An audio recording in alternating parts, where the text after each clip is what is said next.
get a fix on it. No. Screw it. Who knows?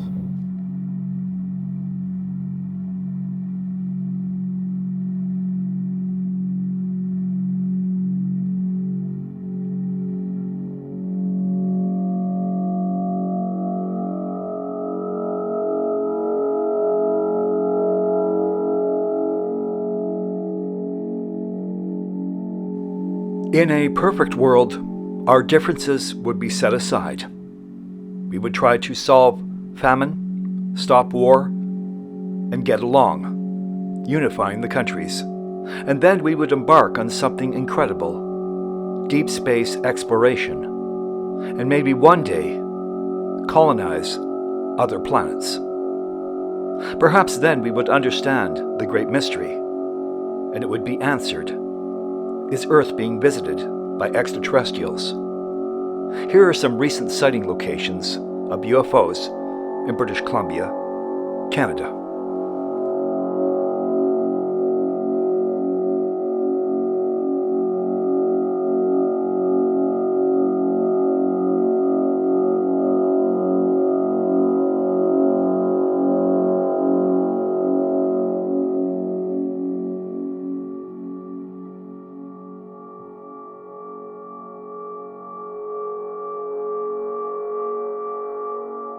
Not so long ago, we were contacted by a couple who were hiking along a road that follows the transmission lines in a provincial park. They looked up and saw something very strange. Not the plane you're seeing here. They saw a silver disc traveling just over top the power lines. It was more round, oval, let's say. That's not the strangest part. This is the actual location. They saw a tall, thin figure standing at the base of one of the towers.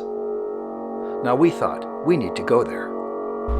When we did get there, 2 weeks later, the figure was still there, in the same spot.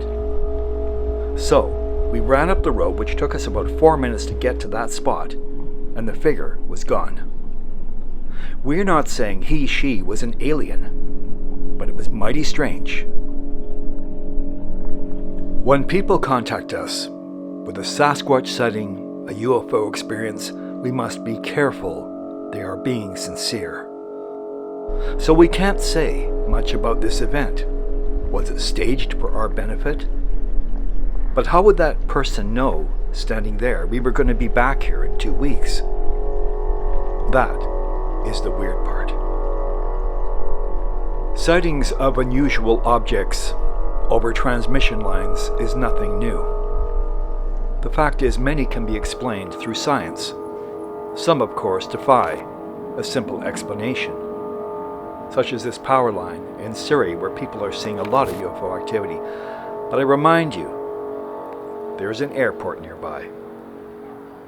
And of course, people are seeing planes, sometimes. Other times, the descriptions of the objects are truly fascinating. So what are they seeing? We never jump to conclusions. We believe something's up there. And yes, that something could be earthly by nature. Our trip into Manning Park not so long ago was most interesting because we caught something in the sky with our camera. Something like this. Now it's on the American side. It could be a drone for surveillance. We're not going to say it was a terrestrial object or a UFO with extraterrestrial origins, but behind us, this strange cloud. Yeah, it was strange. The only one in the sky, in fact. But that's a mystery that will likely never be solved. Now it's over to Richmond, British Columbia.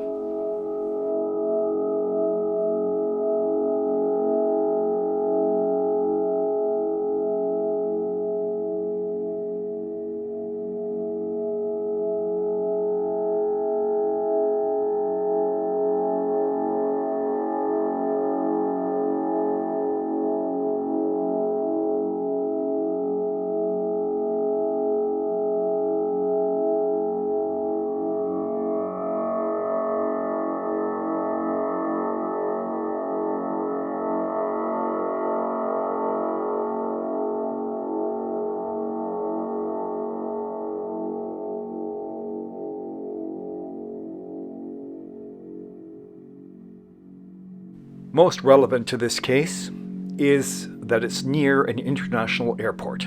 That's YBR. Now, asking the witnesses if it was a plane or a drone, they said, absolutely not. And a stone's throw away by air is Boundary Bay, where another mysterious object was observed as well. So what do we make of this? I guess you just have to be at the right place at the right time. Because we have a vested interest in uncovering this mystery, our cameras are on a hair trigger, so to speak. Harrison Village, where that strange object was seen in the sky and captured. Looks like weather to us, but what do we know? We're not meteorologists.